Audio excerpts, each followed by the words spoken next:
টি-20 ক্রিকেটে মুস্তাফিজুর রহমান কতখানি কার্যকর তা নিয়ে নতুন করে বলা দরকার নাই, যা বলবো পুরনোই হবে। তবে ইতিহাস ডাকছে বাংলাদেশের মুস্তাফিজুর রহমানকে। কি সেই ইতিহাস, কি সেই রেকর্ড, তা আগে একটু বলা যাক। টি-20তে বাহাতিদের মধ্যে সবচেয়ে বেশি উইকেট মুস্তাফিজুর রহমানের নামের সঙ্গে এখন পর্যন্ত 414টা উইকেট।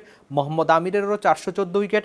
পাকিস্তানের আরেক পেসার ওহাব রিয়াজের নামের সঙ্গে 413টা উইকেট।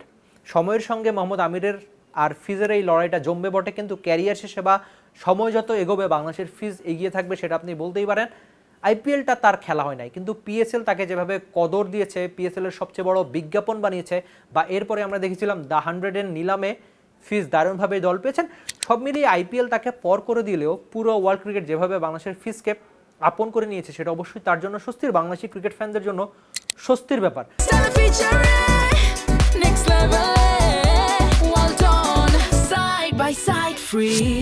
আমরা আগে পরে দেখেছি যে ওয়ার্ল্ড ক্রিকেটের এক গাদা রেকর্ড নিয়ে মুস্তাফিজুর রহমান ঘুরছেন।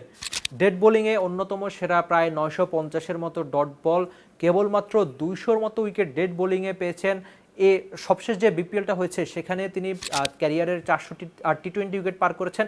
টানা ডট বল করে যাওয়া পিএসএলে লম্বা সময় পর ফিরেছেন, প্রায় 8 বছর পর ফিরে। প্রথম ম্যাচটা যেভাবে ভালো পারফরমেন্স করেছিলেন, 4-0-20-1 করাচির সঙ্গে ফিজ, ইকোনমি 5.00, 9টা ডট বল। এই ফিজকে পুরো নিশ্চয়ই পিএসএল জুড়ে দেখতে চাইবে লাহোর। আমরা প্রথম ম্যাচে দেখেছিলাম যে করাচির সঙ্গে দ্বিতীয় ম্যাচে মুস্তাফিজুর রহমান যে ভালো পারফরমেন্স করেছেন, একই রকম ভালো পারফরমেন্স নিশ্চয়ই পুরো টুর্নামেন্টে ফিজের নামের সঙ্গেই দেখতে চাইবে লাহোর। কেননা লাহোর এই পিএসএল এর অন্যতম সফল দলগুলোর একটা। আগেরবারও তারা চ্যাম্পিয়ন, তো ডিফেন্ডিং চ্যাম্পিয়নের বোলিং লাইন আপটা ঠিকঠাক। আপনি যদি করাচির সঙ্গে তাদের দ্বিতীয় ম্যাচটা দেখে থাকেন, যেখানে তারা 140-এর কম রানে থেমেছিল, কিন্তু সেই রানটা নিয়েও শেষ ওভার পর্যন্ত ফাইট দিয়েছিল। হারিস রফ যদি আরেকটু রান কম কনসিড করতেন, কে জানে ম্যাচটা হয়তো জিততে পারতো। কিন্তু শেষ পর্যন্ত যে ম্যাচটা নিয়ে গিয়েছে, সেখানে কিন্তু বাংলাদেশের ফিজের অবদানটাই সবচেয়ে বেশি। টানা ডট বল করে যাওয়া স্লোয়ার কাটারগুলো যেন অপোনেন্টের ব্যাটার বুঝতেই পারছিল না। ইভেন ইনফ্যাক্ট তখন বড় বড় ব্যাটাররাই ছিল, কমেন্ট্রি বক্স থেকে টানা প্রশংসা। প্রথম ম্যাচে দেখছিলাম যেখানে ফিজের বোলিংয়ের সময় কমেন্ট্রি বক্সে ছিলেন রমিজ রাজা আর ওয়াসিম আকরাম, দুজনই ওয়ার্ল্ড ক্রিকেটের বেশ বড় নাম। একজন তো পুরো ওয়ার্ল্ড ক্রিকেটের অন্যতম সেরা পেসার, আরেকজন পিসিবির সাবেক চেয়ারম্যান।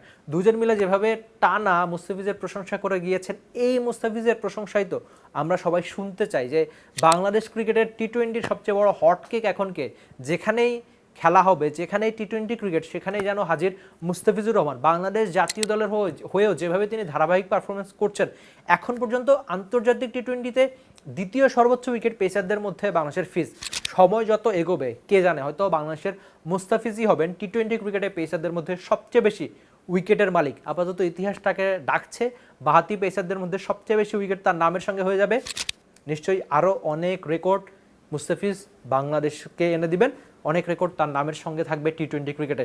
আধুনিক টি-20 ক্রিকেটের অন্যতম সেরা বোলারও হয়ে উঠবেন বাংলাদেশের ফিজ। আপনি নিশ্চয়ই একমত হতেই চাইবেন। For more updates, subscribe to our YouTube channel and click on the bell icon. Follow us on Facebook and Instagram. Download T-Sports app to enjoy exciting games and highlights. Visit tsports.com.